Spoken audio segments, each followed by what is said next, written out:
SEC starts. What did you see from Marcus today? Improvement, which has kind of been, the case.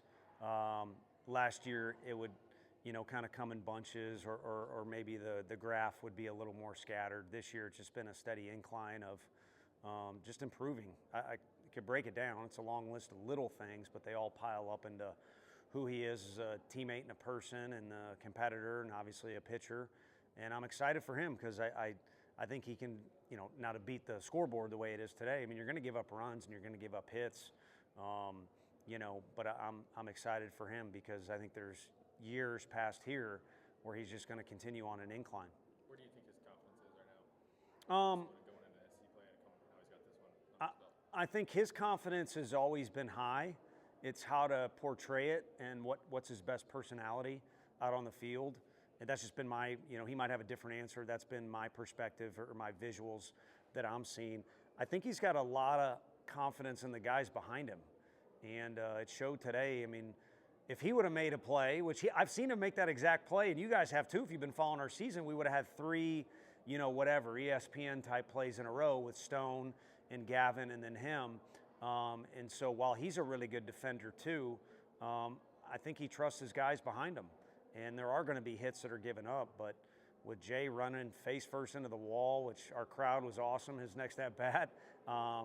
Plus, I think they love Jay. It's kind of hard not to like Jay. But I think his confidence is really high in the team in combination with himself, which is fun to see. Speaking of Jay, he 2 electric plays in the outfield, a momentous hand going into his at-bat. What has he taken away in his freshman year that it seems like he's got a swagger to him? What do you like about him? Yeah, he likes to compete, and he's got a calm toughness about him. And that didn't come from us. I think we obviously try and instill that in guys, but it's a lot easier to recruit it than it is to coach it. And you could pick a bunch of different skills that he has to say, well, he'd be a great commodity to have or a great guy to have on the team. But I think that toughness was something that we noticed right away in the fall. And, again, you get to know these kids as much as you want, but sometimes you just don't know till you're around them, and that is very evident. But I think he likes to play. Some of those other guys do too. And part of that is just being okay with, this is who I am. I'm going to go see what I can do. And it's not always going to work out in your favor. But he's pretty skilled, as are some of those other freshmen. And not being afraid to compete or jump in the fire like you've seen out of this weekend only helps that skill set shine through. Talk about Stone a little bit. Obviously, he was gunning runners down and whatnot. You go Cannon a lot at catcher and then him. Between the 2 guys, what do you like out of both of them, really? They're different, which is fun. Different personality, different skill set. One guy's a switch hitter. They just go about things differently. I think they really complement each other well. And last year, a really good storyline was just that catching group. It was the deepest one I've ever seen, and the way that they helped each other was incredible. And the unselfishness that was there. Heck, you get a guy like Stone, and he's a potential draft pick, now all of a sudden he's redshirting. That's not an easy pill to swallow. And I think it ended up being the right thing. And trust me, he contributed to that team as much as you can imagine last year. But just it speaks to the unselfishness and the complementary factor of the guys we had. Chuck, we miss him, but we're awfully blessed to have those 2 guys. And if we got to do something offensively or pinch run or something crazy, Levi and Bargo are waiting in the wings, but those 2 guys are just, very special to have a 1-2 punch. I think it was 8 or 9 pitches there for Dean in that at-bat with the double. Just what did you see in that at-bat? Well, those pitches combined with Jay's at-bat. So a lot of times before something happens, something happened. And I think our guys took good swings against a tough pitcher. I mean, it's a good arm, and you saw how good the breaking ball is. And our guys took good swings, and then Jay lays off some pitches. Now the guys are on base. Maybe he's trying to, be a little more careful in the zone, and Jay had some unbelievable takes. So there was a build-up to that at-bat, and then the at-bat itself was incredible. I mean, seeing as many pitches as he did, and then, able to get something. And Dean's the type of guy that will adjust as the game's going on. He'll think through the game. He'll compete in all situations. And it's what makes him a good baseball player because, again, you can't have success all the time, but you want it to happen a high percentage of the time. And he's got I wish I could go back in time. He's got the right baseball brain. What was the biggest challenge going up against this talented pitching staff, especially when you start off with the stuff that King had going? Not getting overly frustrated because there's a couple innings there. I think it might have been the fourth today. There were moments yesterday where it's like, I mean, if I'm just your everyday average fan up there and I love the Vols and I saw a couple of the innings over the last couple of days, I'd be like, what the hell are we doing? Are we coaching these guys at all? Where'd we get these guys from? But you got to kind of ride out the storm a little bit when you're seeing, I mean, Peterson's throwing it from way up here and basically dunking it in there. And then it's why you don't worry too much about pitch counts in the SEC. When I was in college, we were always about driving up that pitch count and get to the guy that's, well, McNeely came in slinging it just as good, you know? So I think you can't get too down is the bottom line, and you got to ride out the storm. And we've seen the guy they're going to throw tomorrow, and he's put that together against us a little bit last year and other teams too. So they're always going to have great arms. The state they're from, Soli's got input on those pitchers and knows what he's doing. So you got to stay even keel.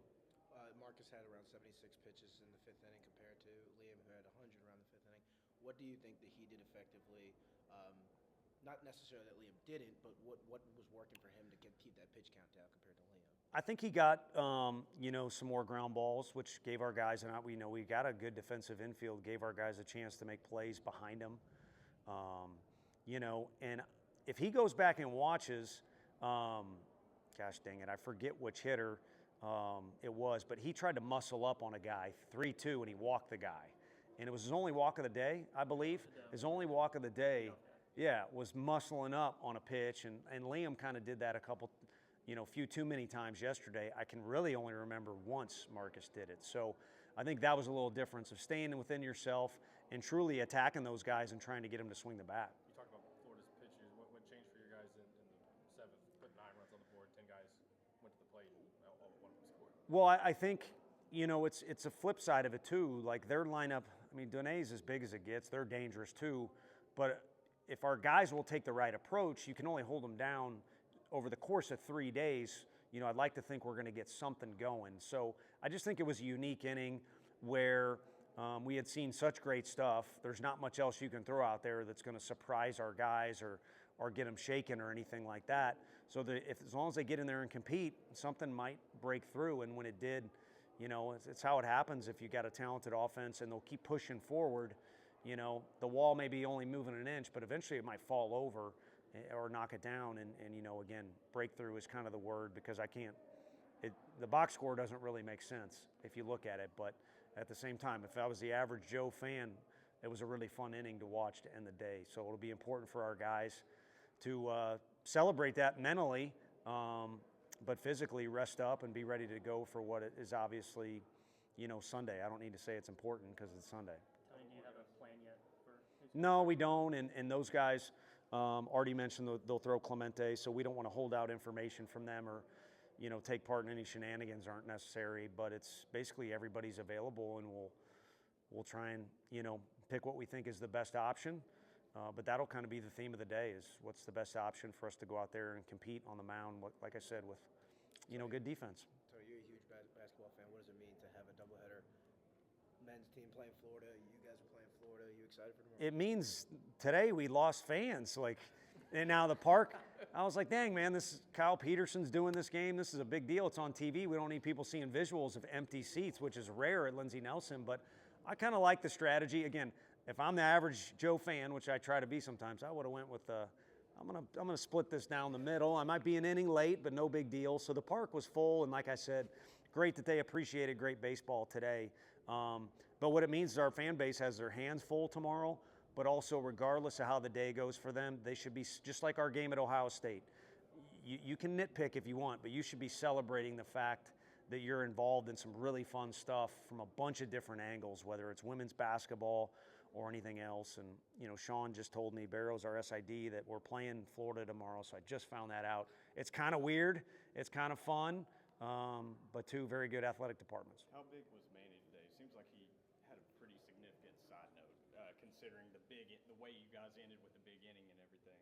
Yeah, I mean, his defense is the biggest thing. It's kind of like Peebles and Stone back there. Stone has his last at-bat was tough. Peebles was right on pitches yesterday but didn't get anything. And I feel like I got high standards, but who cares? like what you're doing behind the plate for us is huge. So same thing. Manny has been able to, break through with yesterday's first RBI and today's first RBI. But the defense is kind of what we're talking about before I walked in here in the locker room. So if guys can just, be present and attack the task that they have in front of them, they're out there for a reason. And again, if you keep competing, then there may be some icing on the cake, which he's fully capable offensively. He really showed that at Oklahoma State and has done so in some other games or against Oklahoma State. But the defense has been good from him and others. Thanks, Coach. Thanks, everybody. Thanks, Dennis. Thanks, guys.